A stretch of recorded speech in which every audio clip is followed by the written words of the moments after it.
हाँ, good morning बेटा।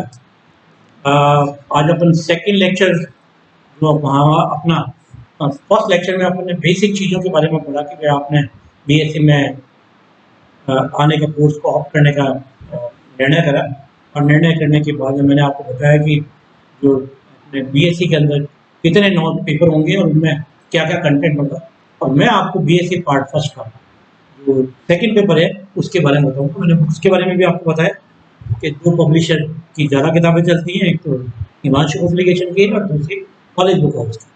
दोनों की हिंदी में भी है और इंग्लिश में भी है। एक बार वापस से मैंने आपको रिकलेक्ट करा दिया कि ये अब मैं अब जो फोकस कर रहा हूँ वो सेकंड पेपर के जो अपने 5 यूनिट हैं उनके ऊपर फोकस कर रहा हूँ। एक बार मैं सिलेबस को पढ़ता हूँ और सिलेबस को पढ़ के अपन एनालाइज करते हैं कि हम इनके बारे में क्या क्या जानते हैं। पुराने अपनी नॉलेज से 12th तक हमने क्या क्या इनके बारे में पढ़ रखा है, वो हमें आना जरूरी है। रिकलेक्ट भी हो जाएगा और रिकलेक्ट के साथ साथ बहुत सारी हमें नई नई जानकारी भी हो जाएगी। इसका सबसे पहले यूनिट है वो मैथमेटिकल बैकग्राउंड है, गणितीय पृष्ठभूमि। देखो बड़ा एक छोटी सी बात का ध्यान रखना है कि पढ़ हम फिजिक्स रहे हैं, है ना, पर मैथमेटिक्स का बहुत ज़्यादा यूज है। इवन आपने 11th के अंदर पढ़ा होगा, 12th के अंदर देखा होगा कि मैथमेटिक्स जब आप 11th में पढ़ने लगे तो आपने डिफरेंशिएशन और इंटीग्रेशन 11th में करना शुरू कर दिया, जबकि ये आपके डिफरेंशिएशन और इंटीग्रेशन मैथमेटिक्स के अंदर 12th के अंदर थे। एक्चुअल में अलग अलग राइटर जो हैं वो अलग अलग जो साइंटिस्ट लोग हैं, अलग अलग जो विद्वान हैं, वो गणित और फिजिक्स को एक कोहेरेंसी के रूप में देखते हैं कि दोनों को साथ साथ देखते हैं कि दोनों से मिलकर ही एक कंप्लीट नॉलेज हो सकती है। बिना फिजिक्स के मैथ्स को कोई रूप नहीं मिलेगा और मैथ्स और फिजिक्स के अंदर जब तक मैथ्स नहीं होगी तो हम कुछ नहीं कर पाएंगे। तो मेरा जो इसको नज़रिया है फिजिक्स और मैथ्स को साथ साथ रखने का, मेरा बिल्कुल अलग तरीके का नज़रिया है। मैं मेरे जो व्यक्तिगत सोच है उसमें कहता हूँ कि मैथ्स और जो फिजिक्स है ये फादर और मदर की तरह। जिस तरीके से एक चाइल्ड के लिए ना तो पिता के बिना काम चलता है, ना माँ के बिना काम चलता है। हाँ, कई बार अनफॉर्चुनेटली कोई एक जना नहीं होता है, मगर बच्चा चाइल्ड के लिए होने के लिए दोनों का होना आवश्यक है। वो स्थिति साइंस में स्पेशली वो फिजिक्स और मैथ्स के लिए मेरी जो नॉलेज है, जो मैं समझता हूँ उसमें जो फिजिक्स का जो प्लेस अगर मैं देना चाहूँ दोनों में से, मदर और फादर में से, तो मैं मदर के रूप में फिजिक्स को देखता हूँ और मैथ्स को, गणित को फादर के रूप में देखता हूँ। तो अब आप जानते हैं कि जब मैंने उपमा उनको पिता और माता की दे दी है तो अब अपने लिए कोई भी इंडिस्पेंसेबल नहीं है, ठीक है ना। तो आपको दोनों के साथ ही करना है, दोनों के साथ काम करना है, दोनों के साथ सीखना है और दोनों को बराबर का दर्जा देना है। हाँ, एक बात मैं आपको बताऊंगा कि मैथ्स के अंदर थोड़ी नीरसता ज़्यादा होती है क्योंकि अपने को दिखता नहीं है कि इसका इफेक्ट क्या आ रहा है। जबकि फिजिक्स में क्या होता है कि जो चीज़ें हम पढ़ते हैं उसका इमीडिएटली प्रैक्टिकल यूज अपने को सामने दिखता है, अधिकतर चीज़ों का दिखता है। तो थोड़ी एक जीवंतता बनी रहती है, ठीक है। तो वो एक पर्टिकुलर जो एडवांटेज है स्पेशली फिजिक्स को, वो डेफिनेटली मिलेगा। जैसे मैंने कहा कि मदर का रोल फिजिक्स पार्ट करती है, तो अगर आप मदर को थोड़ा सा भी प्यार करते हैं, थोड़ी सी भी अगर उससे दोस्ती करते हैं तो आपको बहुत सारा वो आउटपुट देती है। ऐसे ही आप फिजिक्स से प्यार करें, फिजिक्स से सीखें और फिजिक्स को जानने की कोशिश करें, इसके साथ थोड़ा सा समय बिताएं, पढ़ें। अपने आप आपको इससे प्यार हो जाएगा और प्यार के साथ साथ आपको ये आपके जीवन में उतर जाएगी और आपको अपने को लगेगा कि जब हमारी जो हर एक्टिविटी है उसमें कहीं ना कहीं फिजिक्स जुड़ा हुआ है, हर जगह काम आ रहा है, हर जगह उसकी यूटिलिटी। थोड़ा सा जो मेरी बातचीत है वो हो सकता है कोर्स से अलग हट गई हो, मगर ये चीज़ें जानना बहुत आवश्यक है। पढ़ाई पढ़ाई के साथ साथ ये चीज़ें ज़रूरी है कि आपको पता पड़ना चाहिए कि भाई किस सब्जेक्ट का क्या स्टेटस है। तो जैसे आपको मैंने कहा कि फिजिक्स के बिना, है ना, मैथ्स का काम, मैथ्स के बिना फिजिक्स का काम थोड़ा मुश्किल होता है और मैथ्स के बिना फिजिक्स के बिना मैथ्स को रूप नहीं मिलता। मैथ्स में सारी कल्पनाएं कर सकते हैं, सब कुछ कर सकते हैं और उसको शरीर नहीं दे सकते। शरीर फिजिक्स देता है उसको, ठीक है ना। इसीलिए मैंने जो मदर का जो रूल रखा, फिजिक्स को रखा, वो इसी कारण से रखा, क्योंकि जो भी थ्योरी होगी उसको केवल हवा में न रख करके उसको जीवन के रूप में देना, उसको आउटपुट के रूप में आपको प्राप्त होना, ये काम फिजिक्स करती है। इसलिए मैं मदर के रूप में फिजिक्स को। तो जो पहला मैंने आपको कहा कि इसके यूनिट है, वो मैथमेटिकल बैकग्राउंड से मैथमेटिकल मतलब गणितीय प्रश्न कि गणित की क्या क्या चीज़ है जो हमारे इस पर्टिकुलर फर्स्ट ईयर की जो बुक है इसमें इनका बहुत ज़्यादा यूज होगा, गणितीय प्रश्न। इसका मैं आगे एक बार पहले यूनिट को पढ़ देता हूँ और फिर हम देखते हैं कि आगे क्या चीज़ है। मैं आपको बता भी देता हूँ कि इसकी यूनिट क्या है। ये जो यूनिट देखिए, ये महाराजा गंगा सिंह यूनिवर्सिटी जो हमारा अपना विश्वविद्यालय है उसी का सिलेबस है, ये है ना, ये सारा का सारा सिलेबस है। इसकी पहली यूनिट है, ये मैं आपको बता दूँ। इसमें स्केल पहले टाइप लिखा हुआ है स्केलर और वेक्टर। मैं हिंदी में बोलता हूँ, अदिश और सदिश। आप जानते हैं, ये पढ़ा हुआ है आपने, 11th में पढ़ा हुआ है, ठीक है। मगर मैं इसके बारे में डिटेल में आपको बताऊंगा कि स्केलर और वेक्टर को। यहाँ पे हम एक काम और करेंगे कि जब भी हम पढ़ाई करेंगे तो हम अगर पॉसिबल हुआ तो थ्योरी के साथ में उसको एक्सपेरिमेंटली वेरीफाई भी करने की कोशिश करेंगे। ये थोड़ा सा अपन एक एडिशनल एक्स्ट्रा जो नॉलेज है वो अपन यहाँ लेने की कोशिश करेंगे। तो मैं स्केलर और वेक्टर के बारे में आपको बताऊंगा पूरा। फिर है डॉट प्रोडक्ट। आप जानते हैं कि जब वेक्टर्स होंगे तो वेक्टर में दो तरह के प्रोडक्ट आएंगे, एक तो स्केलर प्रोडक्ट होगा और एक वेक्टर प्रोडक्ट होगा, ठीक है ना। वेक्टर प्रोडक्ट में के भी दो तरह के आगे होंगे, ट्रिपल वेक्टर प्रोडक्ट आएंगे, ठीक है ना। तो ट्रिपल मतलब 3 वेक्टर होंगे, उनके आगे तीनों का मल्टीप्लिकेशन। और मल्टीप्लिकेशन स्केलर होगा तो क्या मिलेगा, वेक्टर होगा तो क्या मिलेगा। मैं यहाँ पे आपको इससे रिलेटेड बहुत छोटी छोटी बातें बताऊंगा जो कि दिखने में बहुत छोटी है मगर बहुत काम की है और सामान्य से पता नहीं होता। तो मैं आपको वो भी बताने की कोशिश करूंगा इन पर्टिकुलर इन टॉपिक्स। इसके बाद में यहाँ पे जो बेसिकली 3 चीज़ें यहाँ पे नई डेवलप होंगी, जो कि मैथमेटिक्स में आप 12th के अंदर पढ़ के आ चुके हैं। कुछ जो है वो आप मैथमेटिक्स में भी फर्स्ट ईयर में भी पढ़ेंगे, मगर एज सच नहीं पढ़ेंगे। इसका जो फिजिकल सिग्निफिकेंस है कि ये मैथमेटिक्स में आप पढ़ रहे हैं, उसका भौतिक महत्व क्या होता है, उसका आउटपुट क्या है, कोई भी चीज़ पढ़ रहे हो तो क्यों पढ़ रहे हो, वो फिजिक्स के अंदर आपको पता पड़ेगा। जैसे मैं आपको बता रहा हूँ, इसमें पहला टॉपिक है ग्रेडियंट ऑफ स्केलर फील्ड। कोई स्केलर क्वांटिटी होगा, कोई क्वांटिटी होगी, उसके चारों तरफ उसका फील्ड होगा, तो उसको अपन कहेंगे स्केलर फील्ड कहेंगे। और स्केलर फील्ड का ग्रेडियंट लेना, ठीक है ना। ग्रेडियंट क्या होता है, आपके सामने आपको पता है कि मैथमेटिक्स में आपने ऑपरेटर डेल के बारे में पढ़ा होगा, ठीक है ना। तो इस तरीके से डेल आता है डी, मगर इसका यूज क्या है, इसका भौतिक महत्व है, ये हमें फिजिकली क्या बताता है, उन सब के बारे में अपने को बाद में यहाँ बताएंगे और इसका मीनिंग भी बताएंगे आपको। तो बेसिकली इसको कहते हैं ज्योमेट्रिकल या फिजिकल इंटरप्रिटेशन। तो ये भी हम यहाँ पे इसके बारे में बात करेंगे। तो इस जो डेल ऑपरेटर है ना, जिसको ग्रेडियंट के रूप में अपन यहाँ पे काम में लेके स्केलर क्वांटिटी, तो यहाँ पे बेसिकली प्रोडक्ट है और वेक्टर क्वांटिटी, ये बाद में हम प्रूव करेंगे कि ये एक वेक्टर क्वांटिटी है। और वेक्टर क्वांटिटी का जो प्रोडक्ट होगा स्केलर क्वांटिटी के साथ में, वो एक तरीके से ही होता है और वो ग्रेडियंट के रूप में होगा, वो यहाँ पे अपन काम। अगर हमारे पास वेक्टर क्वांटिटी हो इंस्टेड ऑफ स्केलर फील्ड की जगह वेक्टर फील्ड हो, तो वहां पे दो तरह के फिनोमेना पॉसिबल होंगे। एक फिनोमेना को कहेंगे हम डाइवर्जेंस और दूसरे को कहेंगे कर्ल।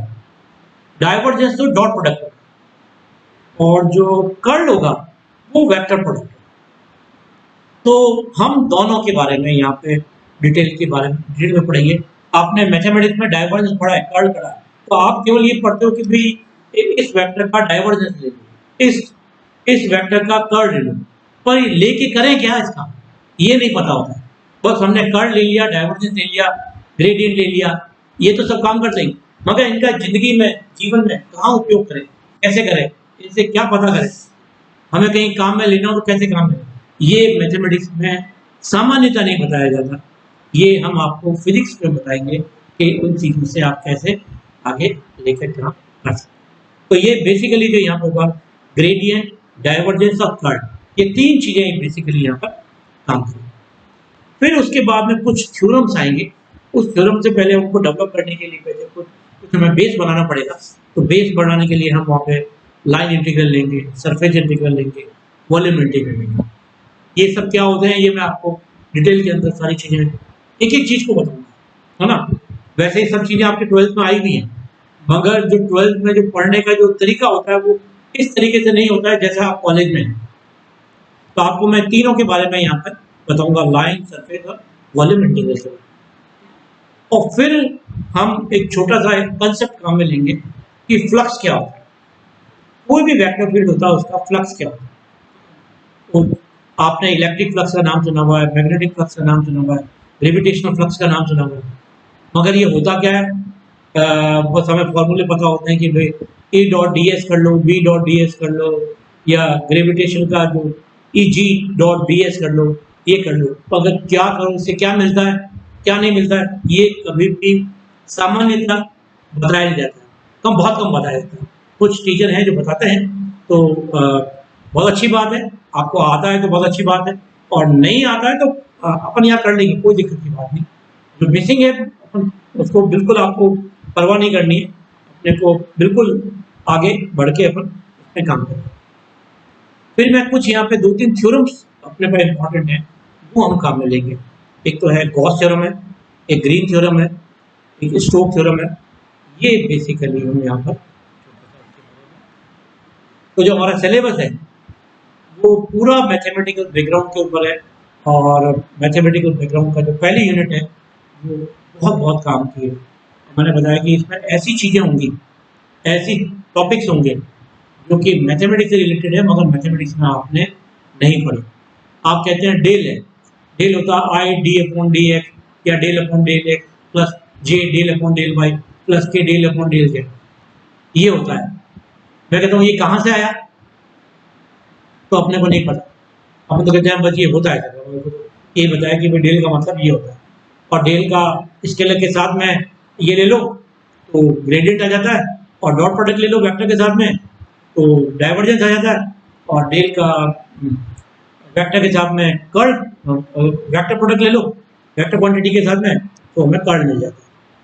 मगर इसका फिजिकल सिग्निफिकेंस क्या होगा, कैसे होगा, और इनकी यूटिलिटी क्या है, जीवन में कैसे इनको आगे बढ़ना है, क्या इनसे हम जीवन में आगे बढ़ने की कोई शिक्षा भी ले सकते हैं, तो पॉजिटिव सोच भी डेवलप कर सकते हैं, वो भी मैं आपको बताऊँगा। थोड़ा फिलोसॉफिकल भी होगा, मगर मैं अपने आप को रोकूंगा नहीं, क्योंकि आपको जीवन में, मेरा उद्देश्य ये है कि आप आगे बढ़ें, खूब आगे बढ़ें। जितना आप डेवलप करेंगे उतना आगे बढ़ें। तो मैं आपको यहाँ पे पर्टिकुलर जो इसका टॉपिक आएगा, मैं आपको बता रहा हूँ कि डाइवर्जेंस, उसमें बताऊँगा कि जीवन में कैसी सोच रखनी चाहिए। सोच रखेंगे तो अपना कैसा आगे जीवन जीने की कला के बारे में बताएगा, ठीक है ना, कि हम फिजिक्स को जीवन जीने की कला से भी जोड़ सकते हैं। तो आप केवल फिजिक्स को एक ऐसे सब्जेक्ट में पढ़ें, ये कंप्लीट पूरा लाइफ स्टाइल है। सारे लाइफ की छोटी छोटी एक्टिविटी के साथ में आपको लाइफ में चलना कैसे, कैसे काम करना है, इसके बाद अगर आपको अच्छी नॉलेज हो जाए तो आप उसके बारे में भी सोच सकते हैं, इसके ऊपर काम कर सकते हैं। तो मैं केवल इतने तक न रख करके आपको वो भी चीज़ें बताने की कोशिश करूँगा, जब भी टाइम मिले आप इस बारे में भी डिस्कस करेंगे, ठीक है। और आपको कभी भी कोई भी टॉपिक समझ में नहीं आए तो मैंने मेरा मोबाइल नंबर दे रखा है, आपको मैसेज कर दें, मैं कोशिश करूँगा कि कॉल करके आपको बता दूँ। ऐसा लगेगा कि मेरे को केवल बताने से ही आपको समझ आ जाएगा, तो मैं ऑक्सीजन आपको जवाब भी पूछने में कभी आप शर्माई मत, ठीक है। मैंने आपको कह दिया कि मॉर्निंग में 9 o'clock से लेकर के 6 o'clock तक आप कभी पूछें। सारी जो अपना नॉलेज नहीं का एक्सपेंशन नहीं होता, अपन यूज नहीं कर पाते हैं, अपन टीचर के साथ में इंटरेक्शन करने से डरते हैं। आपको मुझसे बिल्कुल नहीं डरते, आप खुल करके अपनी जो समस्याएं हैं, स्पेशली फिजिक्स की जो भी है, छोटी छोटी बातें, है ना, वो क्योंकि वो आना चाहिए, है ना। 11th बहुत अच्छा आना चाहिए मेरे, है ना। 11th अच्छा आएगा तो 12th अपने आप आ जाएगा। 11th का भी पहला दूसरा चैप्टर जो आपका होता है यूनिट डायमेंशन, ठीक है ना, वो अच्छा आना चाहिए।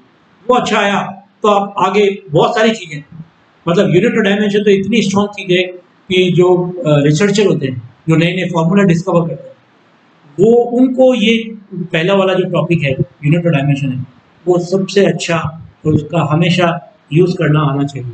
अगर उनको नहीं आता है वो कोई भी थ्योरी डेवलप करते हैं तो वो उसी कॉन्टेक्स्ट में करते हैं कि पहला जो चैप्टर है उसको वो सेटिस्फाई करे तभी उनकी थ्योरी क्या होती है एक्सेप्ट होती है, अदरवाइज बहुत मुश्किल है एक्सेप्ट। तो आप ये मत सोचिए कि आपने जो 11th का पहला टॉपिक पढ़ा है वो इतना कमजोर है, वो सबसे स्ट्रॉन्ग है। मेरे हिसाब से तो वो टॉपिक सबसे लास्ट में कराया जाना चाहिए। जब आपकी 12th हो जाए, 11th पूरी हो जाए, तब आपको ये टॉपिक कराया जाना चाहिए कि भाई ये क्या चीज़ है, क्योंकि तब तक आप इतने अपने आप में एनरिच हो जाते हैं कि आप उसको ज़्यादा अच्छी, नहीं तो क्या करते हैं कि भाई ये लिखा हुआ है, ये फंडामेंटल क्वांटिटी है, ये इसके लॉ है, ये लॉ नहीं है, ये पूरा आधार है, पूरी फिजिक्स का आधार है। तो मैं कभी कभी बीच बीच में आपको टॉपिक से हट करके वो 11th और 12th की चीज़ों के बारे में भी बताऊँगा। तो आपको मैंने बताया कि पहली जो यूनिट है वो ये है। मैं इस यूनिट को शुरू करूँगा अपने नेक्स्ट लेक्चर के अंदर, ठीक है ना। तब तक मैं इसको विराम देता हूँ, और जो बाकी की second, third, fourth, fifth unit है उनको मैं जब उन यूनिट का पढ़ाऊँगा मैं आपको, तब उस समय बैकग्राउंड दूँगा, ज़्यादा अच्छा है। मैंने आपको कहा था मैं पूरे सिलेबस के बारे में बता दूँगा आपको। मैं अभी भी बता सकता हूँ कि जैसे मैंने पहला बताया कि मैथमेटिकल बैकग्राउंड था, सेकंड जो है वो इलास्टिसिटी के ऊपर है, जो थर्ड यूनिट होगी वो काइनेमेटिक्स और फ्लूइड है, और फोर्थ और जो फिफ्थ यूनिट है वो इलेक्ट्रोमैग्नेटिक वेव का बैकग्राउंड को बनाएंगे। बहुत बहुत इंपॉर्टेंट चैप्टर है ये जो फोर्थ और फिफ्थ यूनिट। सारे चैप्टर इंपॉर्टेंट हैं, इसमें से आपने स्पेशली जो सेकंड और थर्ड यूनिट है इसका बहुत सारा पोर्शन पहले पढ़ चुके हैं, मगर यहाँ पे नई नई चीज़ें भी पढ़ेंगे। और जो फोर्थ और फिफ्थ यूनिट है वो बहुत ही इंटरेस्टिंग है, उनके ऊपर खूब अच्छा डिस्कस करेंगे और उसको सीखने की कोशिश करेंगे।